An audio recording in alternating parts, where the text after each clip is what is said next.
প্রতিদিন মাছ ভাজা, মাছের ঝোল আর ভালো লাগে না, তাই তো? একটু ডিফারেন্ট কিছু খেতে ইচ্ছা করে, সবসময় তো আর একরকম জিনিস ভালো লাগে না।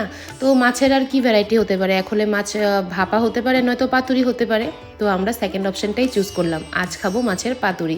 তার জন্য কি করা হচ্ছে, প্রথম কলা পাতাটাকে একটু সেঁকে নেওয়া হলো আগুনে। তারপর কলা পাতাটাকে ভালো করে মুছে এর মধ্যে কিন্তু তেল দেওয়া হবে। আর কলা পাতা কিন্তু দুটো সাইজের নিতে হবে, ঠিক আছে? আমরা কিন্তু নোয়াখালী মানুষ, আর আমরা নোয়াখালী মানুষের কিন্তু পাতুরি ভীষণই প্রিয়। আমার এই পাতুরিটা আজকে কিন্তু রান্না করছে আমার শ্বশুরমশাই। উনিও নোয়াখালী, আমরাও নোয়াখালী, মানে আমার বাবার সাইডেও নোয়াখালী, আমার শ্বশুর বাড়িও নোয়াখালী। তো আমাদের সবারই কিন্তু পাতুরি জিনিসটা খুবই প্রিয়। কলা পাতাটা নিতে হবে একটু মানে কি বলবো, একদম কচি কলা পাতা নিতে হবে। আর দেখতেই পাচ্ছেন একটার পর একটা কি জিনিস দেওয়া হচ্ছে। প্রথমেই দেওয়া হয়েছে লবণ, তারপরে একটা মশলা দেওয়া হয়েছে, যে মশলাটার মধ্যে আছে জিরে ধনের গুঁড়ো, কাঁচা পেঁয়াজ, লঙ্কা, এগুলিকে মিক্সচারে গ্রাইন্ড করে নেওয়া হয়েছে। আপনারা পাটাতেও বেটে নিতে পারেন, আরও ভালো টেস্ট আসবে। তারপরে একটু বেশি পরিমাণে তেল দেওয়া হয়েছে, আর কি নুন হলুদ তো দেওয়া হয়েছে। তারপরে একটু বেশি পরিমাণে পেঁয়াজও দিতে হয়েছে, কারণ এটা তো আর ঝোল টোল হবে না, তো এটার গ্রেভিটা দিয়েই খেতে হবে। তো গ্রেভিটা তখনই হবে যখন আপনি তেলটা আর পেঁয়াজটা একটু বেশি পরিমাণে দেবেন। আর আজকে যে পাতুরির মধ্যে যে মাছটা ব্যবহার করা হয়েছে সেটা হলো বেলে মাছ, ঠিক আছে? বেলে মাছের পাতুরি কিন্তু বেশ ভালো লাগে খেতে। তো প্রসেসটা খুব ভালো করে লক্ষ্য করবেন, কলা পাতাটাকে কীভাবে সেট করা হয়েছে সেটা লক্ষ্য রাখবেন। এই ছোটো ছোটো জিনিসগুলিই প্রয়োজন। পাতুরি তো যে কোনো কেউ কলা পাতায় করে নিতে পারবে, তারপরে কিভাবে কি করতে হবে সেটাই মনোযোগ দিয়ে আপনারা দেখতে থাকুন।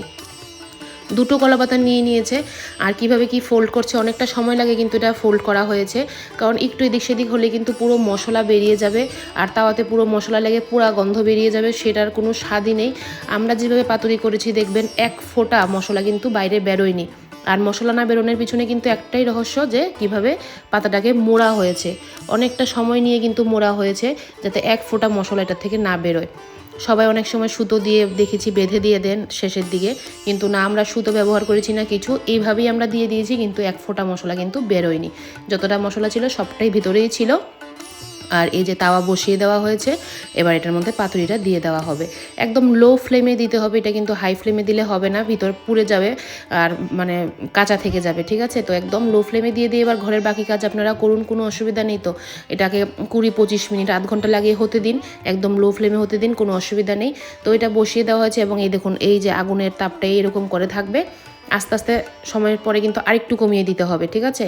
প্রথমে এরকম একটু হাই ফ্লেমে থেকে এরপর আরও কমিয়ে দিতে হবে। আর এভাবে করে কিন্তু একটু পরে পরে উলট পালট করতে হবে। ধরুন না 5-7 মিনিট পর পর বা 10 মিনিট পর পর একটু উল্টে পাল্টে দেবেন, হয়ে যাবে আমাদের কলা পাতার মধ্যে বেলে মাছের পাতুরি রেডি। এখানে যে কোনো মাছই আপনারা ইউজ করতে পারেন, তবে বেলে মাছ, গুঁড়ো মাছ এগুলি একটু বেশি স্বাদ লাগে। তো আমি পাতুরির ভিতরটা প্রথমে কেমন ছিল দেখাতে পারিনি, কারণ আমি একদম সবার লাস্টে ভাত খেতে বসেছি, একটু আমার লেট হয়ে গিয়েছিল। না হলে হয়তো প্রথমে একদম খোলার পরে কতটুকু সুন্দর লেগেছে যেটা দেখাতে পারতাম, যেটা আমি দেখাতে পারিনি, তার জন্য আমি দুঃখিত। তবে হ্যাঁ, পাতুরিটা এইভাবে একবার করে অবশ্যই আপনারা খাবেন, বেশ ভালো লাগবে, মুখরোচক একটা খাদ্য। আর আমরা নোয়াখালীরা কিন্তু এরকম ঝাল ঝাল পাতুরি খেতে ভীষণই ভালোবাসি। তো আমার এই পাতুরি রেসিপিটা আপনাদের কাছে কেমন লাগলো অবশ্যই জানাবেন, ভালো লাগলে একবার অবশ্যই ট্রাই করবেন, ঘরে ট্রাই করে খাবেন। আর ভিডিওটা ভালো লাগলে একটা লাইক করে দেবেন। দেখা হচ্ছে পরের ভিডিওতে, ততক্ষণের জন্য টাটা, বাই বাই।